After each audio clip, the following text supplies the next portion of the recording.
Hey YouTube, my name is Lucky and I thought I'd bring you guys a video of my setup. Basically, in competitive Call of Duty you want to have every advantage that you can possibly get, and having a really nice setup is one of them. And I think I can comfortably say that my setup is pretty much the ideal or close to the ideal setup that you want to have if you're going to start in competitive gaming. So I'll start right here. The biggest thing in my room is my 55-inch Vizio HD TV. Now, having a 55-inch TV is very nice for watching movies and for casually gaming, but for competitive gaming you definitely don't need to play on a TV that big. It doesn't give you any sort of advantage to having a bigger TV. And that's why I have this Samsung 27-inch 1ms monitor. Basically, a 1ms monitor rating means that the monitor has an incredibly high refresh rate.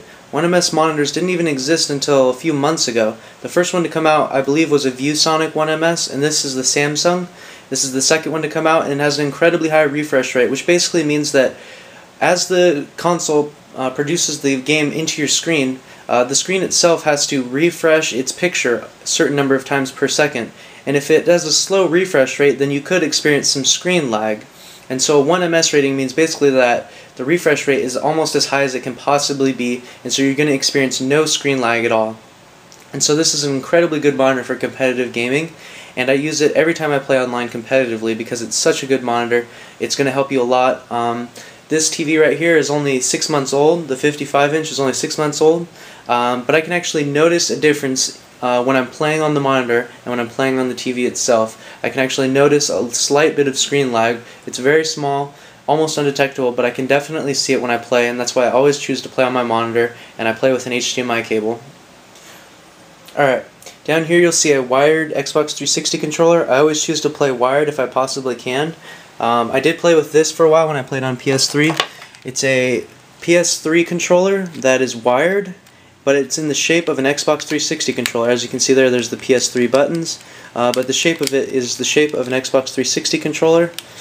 And it was kind of nice. I used it for a while, but now I don't use it anymore because, I don't know, it's just a little too small. I wish they had made one that was a better size, because then I would continue using it.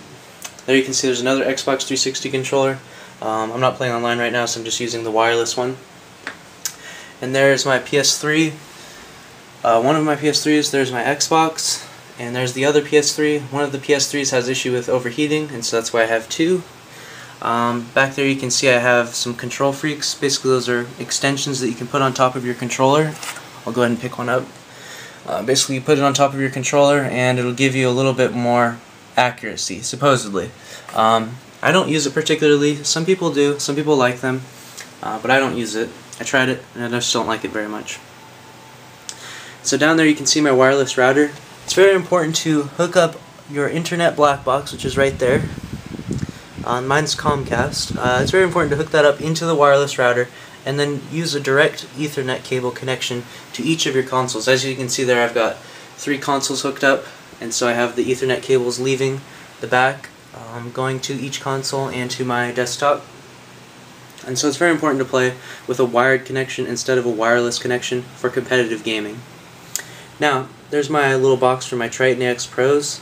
Probably the 2 best headsets. I don't want to knock down Turtle Beach in any sort of way, but I would say that the 2 best headsets for competitive gaming are going to be the Triton AX Pros, as I have here, or the Astro A40s. You know, you could argue for the Turtle Beaches, but personally, if I had to choose, I would only choose those top 2 headsets. And so the Tritons are really nice. They have something in them that no other headset has, and I'll show you here in a second. So basically, as you can see here, I've now removed the ear cuff from one of these Triton headsets, and inside of it you can see that there are actually 4 separate circles within the headset itself. That's because there are 4 speakers, 4 small speakers within each ear of the headphone, so a total of 8 speakers altogether. This gives you an incredible competitive advantage of hearing people's footsteps in a very surround sound setting sort of way.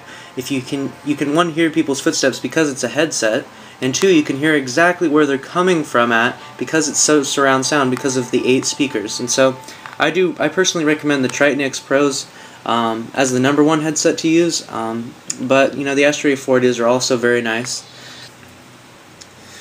Okay, and so over here you see I have my Hauppauge HD PVR.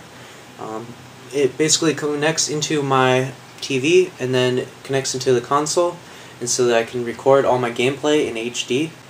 There you can see my desktop. It's a Samsung P6000 series desktop. I didn't go all out and buy a really nice desktop, basically because I don't need to do a whole ton of stuff on my computer, and this one was basically a nice enough one. It does everything I need it to do, and so that's what I use for making my YouTube videos. And there you can see an ancient iPod. That will probably be in an antique store soon. It's an iPod Nano. It's the first generation of iPod Nano, I believe. There's my Snowball professional microphone. My external hard drive, it's only 160 gigabytes. And there's the monitor that came with the desktop. And basically, just to give you an idea of about, computer screens and of TVs, this monitor has a 2.5 ms rating. The TV has a 6 ms rating. And my gaming monitor, the one I use for competitive gaming, has a 1 ms rating, so the lower the number, the better. This has the highest refresh rate. That's the type of thing you want to play on. You definitely want to play on a monitor with a high refresh rate instead of a TV. No matter how high of a quality TV it is, or how big it is, 60 inches, 70 inches, plasma, not, it doesn't matter. The highest quality, the best thing you want to play on for competitive gaming is a monitor. Alright, so now I've come back to show you a full view of all three, the two monitors and the TV. There's my chair. It's a really nice chair. I got it from Office Depot. It's called the Valerian. It's really comfortable, really nice to sit in. Here I have my games. Basically a bunch of first-person shooters. There I have a bunch of remotes, an old camera, laptop, an old controller, cell phone, and a bunch of books from when I went to college. And then back here, I'll show you the back of everything. There's a projector. I used to play on that. And there's a Dazzle capture card. I used to capture with that. And even before I used to capture with that, I actually used to capture my gameplay with this Nikon Coolpix, which records in standard definition. I kid you not, I would set it up behind my shoulder and record my gameplay with it, and I was replaying on a standard definition TV, so as you can imagine it was really ghetto. If any of you guys saw those videos, I'm sure you have laughed over and over and over again. And so here you go. Here's there's just a little box for the projector, a bunch of big box of cords, every sort of cord you can possibly think of is in there. There's my weights. Yep, they're 20 pounds each, and yeah, I'm a beast. What can I say? I can lift those bad boys at least once a day. And so yeah, that's my setup. I hope you enjoyed. Thanks for watching. My name is Lucky, and I'm about to go pwn some noobs. Later.